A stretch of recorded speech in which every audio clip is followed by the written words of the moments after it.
July 14, 2025, was the most painful day of Kunaal Dev's life, a resident of Uttam, Nagar, Delhi. He had just lit the funeral pyre of his elder brother, Karan Dev, at just 36 years old. His brother had fallen victim to an unimaginable accident. The family never expected that using a mobile phone while it was charging the previous night would lead to a short circuit, electrocuting Karan and causing his death. Since such incidents had happened before in the country, the family found it easy to believe. The journey of the family's eldest son, carried on 4 shoulders to the cremation ground, left a deep pain in everyone's hearts. This pain was amplified by the thought that Karan had left behind his wife, Sushmita, and their 6-year-old child, who were still unable to accept that Karan was no longer in this world. In this atmosphere of mourning, relatives, neighbors, and acquaintances were consoling the Dev family during their time of grief. It was then that a relative handed Kunaal a phone and left. But the phone that landed in Kunal's hands was no ordinary mobile. The deep secrets hidden within this phone were about to become the digital evidence for a case that would unveil the horrifying conspiracy behind Karan's death. A truth so shocking it would make anyone's soul tremble. Welcome to the Shade. My name is Samer, and you are watching The Crime Mysteries Unfolded. The Dev family. In Vihar colony, Uttam Nagar, West Delhi, Neeru Dev lived in this house with her eldest son Karan and younger son Kunaal. Her elder daughter, Nasi, lived in Amritsar with her husband. The house was registered in the name of Karan's uncle, Harish Dev, and Karan's father. Outside the house, Karan's uncle Harish had opened a jewelry shop named Dev Jewelers, which he ran with his son. Rahul, Karan's mother Neeru, also ran a tiffin service from home. The eldest son Karan worked as a product analyst in a private company in Noida. While working there, he met his co-worker, Sushmita. Their series of meetings slowly turned into love, and in 2015, with their family's consent, Karan and Sushmita got married in a grand ceremony. After marriage, their life was going very well. Their happiness increased 4 years later. In 2019, when a son was born to them, for their son's upbringing, Sushmita decided to take a break from her job, while Karan started working with even more dedication. Karan felt that with the growing family and lack of space, it was becoming difficult to raise the child in this house. So, he moved with his wife and child to a rented house in the same area. Karan always wanted to give his child a good upbringing and preserve the moments spent together within the walls of their own home. 2 years later, in 2021, his dream came true. He took a loan from the bank and bought a flat in the same area, moving there with Sushmita and their son. Upon reaching the apartment, everyone saw Karan lying unconscious on the bed, with no breath. In a panic, Kunaal started massaging Karan's feet and splashing water on his face, but it had no effect. Everyone with increasing anxiety started asking Sushmita the reason for this condition. She told them that everything was fine until she went to sleep last night. However, Karan was using his mobile phone while it was charging from an extension board. Maybe he got an electric shock from the phone. Seeing Karan's serious condition, Kunaal, in a state of panic and worry, went straight to the nearby Mago hospital. He pleaded with a doctor to make a home visit and check his brother. But even in this chaos, the doctor was not ready to go with him. Helplessly, Kunaal called an ambulance without wasting any time and brought Karan directly to Mago hospital. There, the doctors immediately began his checkup, but they couldn't even feel a pulse in his body. Within moments, the doctors declared Karan dead. Hearing this, chaos erupted in the entire family. Sushmita and Karan's mother were in a terrible state. They cried until their tears dried up. The house was under a deep shadow of sorrow and mourning. But amidst this pain, another worry was gnawing at everyone's hearts. How would Sushmita, now widowed at such a young age, cope? While the family was trying to support each other, the doctors, upon seeing burn injuries on Karan's chest and hands and foam coming from his mouth, informed the police immediately as per protocol. The hospital did not release the body to the family and waited for the police to arrive. Police inquiry and the post-mortem dilemma. As soon as the police arrived at the hospital, they inquired with the doctor and then started questioning the family about Karan, since the family had fully believed Sushmita's reason of an electric shock. Their attention shifted from their grief to understanding the reason for the police inquiry. The police told them they had doubts about the cause of Karan's death and that the real reason would only come out after a post-mortem. Usually, if a person aged 50, 60 dies a natural death in the family, refuses a post-mortem. The police don't conduct one in such a situation. But since Karan was only 36 and the reason for death was unclear, the police asked the family to discuss among themselves and inform them of their decision regarding the post-mortem. Karan's entire family and relatives were present at the hospital. In this situation, Karan's uncle, Karan Dev, opposed getting a post-mortem done. He said they had already lost their child. At least his body should not be desecrated. Harish's son, Rahul, also started supporting this. On the other hand, Sushmita, crying, said to her mother-in-law, Karan had told me before that if I ever die, please don't get my post-mortem done. Listening to her daughter-in-law's wish, Karan's mother also agreed with Sushmita. She was about to tell the police not to conduct the post-mortem when Kunaal held her hand, stopped her right there, and quietly told her, Mom, when I was placing Karan's body in the ambulance at home, I saw foam coming from his mouth, and the doctor also saw several injury marks on his body.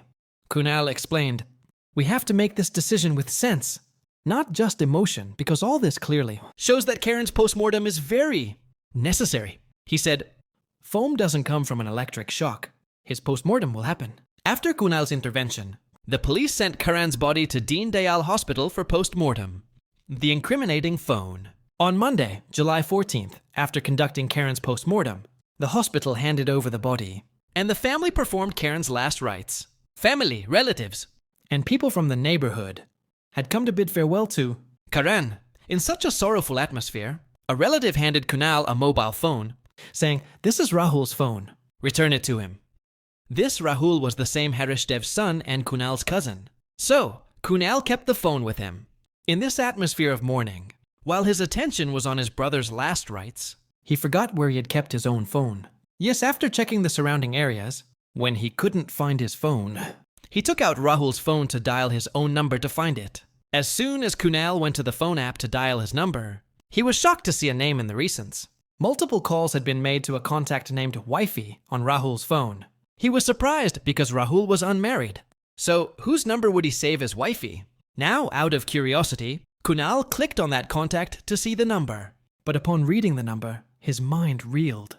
Because it was the number of Karan's wife, Sushmita. Seeing this, Kunaal froze. He couldn't understand if what he was seeing was real or just his imagination. To clear his doubt, Kunaal started checking different apps on Rahul's phone. While scrolling through Instagram chats, he found his sister-in-law's account with the nickname Wifey. As Kunaal started reading their chats to get to the bottom of this matter, he was horrified. These chats were about to reveal secrets that would show that when the demons of greed, lust, and selfishness take over someone's mind, they are ready to go to any extent. The affair and the conspiracy. The year was 2023, Karan, and Sushmita's son was now 4 years old and had started going to school. For his family's stable future, Karan started working even harder at his job.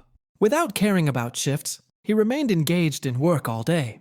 Meanwhile, Sushmita had also joined a travel company, and gradually, both became busy in their own lives. For his son's physical activity, Karan got him admitted to a skating academy, where he went after returning from school. After returning from the skating academy, he would stay at his grandmother's house.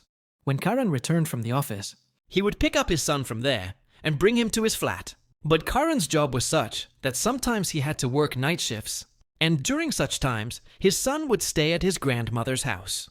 Karan's work had become so demanding that he was either in the office or bogged down by work stress. The burden of life's responsibilities had started creating an unspoken distance between the two. Amidst all this, a small chat starting with "Hi, hello" began between 35-year-old Sushmita and her 23-year-old brother-in-law, Rahul. But it didn't stop there. Initially, it was just light jokes and a few personal talks. Then gradually, Sushmita started sharing everything with Rahul, the small and big moments of her day, her feelings, her complaints. At first, these meetings were just friendly, but a moment came when the wait for every new message started making Sushmita restless. The conversations that started in a small chat box on a screen reached the point of a physical relationship. At first, these meetings happened in secret, but slowly the boundaries blurred. Because this was a sister-in-law, brother-in-law relationship, no one ever suspected. When Karan was at the office at night and Sushmita was alone at home, Rahul knocking on the door became a habit. Both knew it was wrong, But mistakes have their own intoxication, where neither understanding works nor the feeling of sin arises. As Rahul and Sushmita grew closer, The distance between Karan and Sushmita increased. At first, there were arguments over small things, but gradually, these arguments turned into fights. The situation had deteriorated to such an extent that a day before Karwa Chauth, Karan, in anger, had hit Sushmita. and that was the moment when Sushmita decided internally that she would now spend her life with Rahul, not Karan. The murder plot. In January 2025, Sushmita revealed a secret to Rahul that was going to change everything. She told him that Karan had saved a lot of money.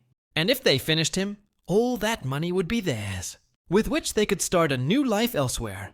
This greed, born along with physical desire, Had blinded them to such an extent that the difference between truth and lie, right and wrong, had ended for them.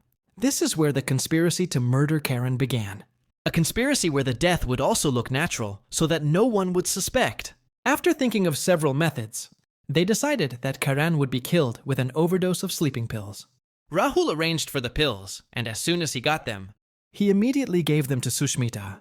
finally the dark night arrived when a terrible sin was about to be committed within four walls, making one wonder if a person could be so cruel. The night of the murder, July 12th, 2025. Karan's day shift had started again a week ago, and now he stayed home at night. Because of this, the meetings between Rahul and Sushmita had almost stopped. But what had started in the name of love had now turned into obsession and longing. So, via Instagram chats, they finalized the plan to eliminate Karan, choosing the date of July 12th as the day of death. Around 11 Sistor p.m., When Karan came to have dinner, Sushmita started her devilish plan. She crushed the sleeping pills and mixed them in yogurt because she knew yogurt was Karan's weakness. He might refuse anything else, but never yogurt. But that night, somehow, Karan refused to eat the yogurt, which made Sushmita's heart stop for a moment, because her entire plan was on the verge of failing. She offered the yogurt again, but Karan refused once more. So, Sushmita quickly changed her plan. She crushed 12 out of 13 sleeping pills and mixed them into the food, which an unsuspecting Karan ate comfortably. The effect of the pills started slowly. And after dinner, Karan went to his bedroom to sleep. Sushmita thought the job was done and, Anxiously started. waiting for Karan's breath to stop, Rahul, who lived nearby, was loitering in the alley. just waiting for a call from Sushmita saying that Karan was no more. But it was 2 a.m., and Sushmita kept going to the bedroom every minute to check Karan's breath, which was still going. 3 hours passed, and death had still not reached that room. Worried because of this, Sushmita picked up the phone, first messaged Rahul on Instagram, and then made a video call. She told Rahul that even after giving the sleeping pills, Karan's breath was still going, and there was no effect. hearing this, Rahul started guiding her step by step. Sushmita asked Rahul if they should kill Karan by giving him an electric shock in the bathroom. To which Rahul immediately agreed, Sushmita then said she thought the medicine would take effect. which is why she had waited so long. On this, Rahul told Sushmita to give all the remaining pills at once. When Sushmita checked, only 2.5 pills were left. She told Rahul this and said, "Check on the internet how much time it takes to die from an overdose of sleeping pills." Because 3 hours have passed, But Karan is neither vomiting, nor has diarrhea, nor is his breath faltering. Rahul searched the internet but didn't get a clear answer. in the meantime, Sushmita went to the bedroom again and poked Karan to check. But finding him alive increased her anxiety further. Seeing time slipping away, Rahul immediately reached Sushmita's apartment, where death was about to play its final move. The younger brother whom Karan had fed in his lap, And the wife whose hand Karan had held for a lifetime. Together, these two gave continuous electric shocks to Karan's chest and hands. These shocks were so severe that Karan, submerged in the effect of the sleeping pills, died in his sleep. The cover-up and the slip-up. After killing Karan, Rahul and Sushmita were successful in their plan. And now their only goal was to present this death to the world as an accident. For this, they concocted the story of a shock from a mobile charger. And Sushmita entangled the entire family in this web of lies. Gradually, everyone believed it, and no one doubted their story.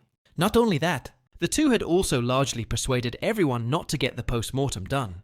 But only Kunaal wanted to know the truth about his brother's death, and his insistence on getting the post-mortem could unveil all the secrets. Yet, fate had something else in store. Because the truth came out before the Post-mortem report arrived. Rahul made a mistake that rendered all their hard work and planning useless. He had saved Sushmita's number in his mobile phone under the name Wifey, which by chance caught Kunal's eye that day. And this small mistake turned the entire story upside down. The system fails the victim. But where you might think the case ended with their secrets being revealed, This case was about to get entangled in such complexities that would not only make you angry but also show the true face of the country's system. July 14, 2025. Kunaal was faced with the bitter truth of his brother's death. Before this evidence could be erased, he immediately recorded a video of those chats from another phone. he shared this secret only with his sister, Nasai, and together, taking all the evidence, They reached the Uttam Nagar. police station to get his brother's killers caught red-handed. But despite having digital evidence, The police outright refused to register an FIR, using the excuse that the post-mortem report was pending. not only that, as soon as Kunaal and Nasi left, a policeman named Ram Niwas from the same police station immediately informed their uncle, Jesenkor Furdistitimi Nandiawom, Harish Dev, about the whole matter. Harish Dev is the father of that same Rahul. From the police's behavior, Kunaal and Nasi understood that they were not in the mood to take any action. So, they sent their mother to the district commissioner's office and started getting updates on the Chase from the Uttam Nagar police. station over the phone. Meanwhile, when Kunaal asked Ram Niwas about the progress in the case, he retorted, "Did you send your mother to the DC's office?" The police's words made it clear they were not interested in solving this case. On the contrary, they were informing Rahul's family about all the activities of Karan's family. Harish had come to know that his son had committed a crime that was in no way pardonable. Instead of letting him face the dock, Harish himself, after drinking alcohol, Went to Karan's house and started threatening to kill Karan's family, hurling abuses at them. Karan's family member, "Our lives are in danger. Our uncle, after drinking, has come and threatened us, saying, 'I will kill the family. I will finish them. Whatever happens, I will see to it.' He has said many times, I will even sell this house. 'I will make you dance on the streets.'" Karan's family was being threatened with death by their own uncle. In such a situation, the scared and terrified Dev family, hoping for support from the system to save their lives, was making rounds of the Uttam Nagar police station. But no action was taken against the uncle, nor was any report registered. Karan's family member, "They are telling us to get an FIR registered, but they are not doing even that." Karan's family was begging the system for justice during this difficult time. But due to the police's attitude, They were left sitting there, scared and intimidated. confrontation and confession. In the end, when Karan's family had no options left, they sought help from the local media. Understanding the seriousness of the matter, They covered this case seriously and, through their coverage, spread it to every lane and neighborhood in the country. Seeing the police's lax attitude, Karan's family themselves confronted Sushmita and tried to get the truth out by making her talk. family member to Sushmita. "So you were led astray?" At that time it seemed, Who was bringing them, the pills, and giving them? Sushmita, confessing to the crime. said she was influenced by Rahul. In this situation, The Dev family wanted to know why she had killed Karan. To this, she gave a shocking response. "Sushmita, did he keep any other woman?" "I don't know. He was a debauch. he drank alcohol, He did drugs." he took drugs. Family member, he was a straightforward man. Why would he do that? "He was saving for you." "Sushmita, okay, so he takes money from his salary and also takes money from me. His own money, and saves it. He used to do this for me. He would take from me and save for me. He used to get irritated easily." Family member, how did this happen? "How did this happen?" Keep talking the whole day." Sushmita started putting all the blame on Karan. From her words, it didn't seem anywhere that she had even a moment's grief for Karan's death. On the contrary, her confession clearly showed deep hatred for Karan, as if she was busy justifying her crime. The blame game. When Rahul and Sushmita were cornered from all sides and saw no way out, both started blaming each other for Karan's murder. Sushmita claimed that Rahul's father, Harish, often fought with her mother-in-law over property. When the tension in the family increased, Karan intervened, which Harish didn't like. then Harish made a plan to remove Karan from the way. According to Sushmita, Rahul threatened to kidnap her 6-year-old son and create obscene images of him, using AI and make them viral. Because of this, she faced mental torture. Rahul forced her to give Karan sleeping pills, and the electric shock was also given by Rahul himself. But when Rahul was asked the same questions, initially he denied his involvement in the crime,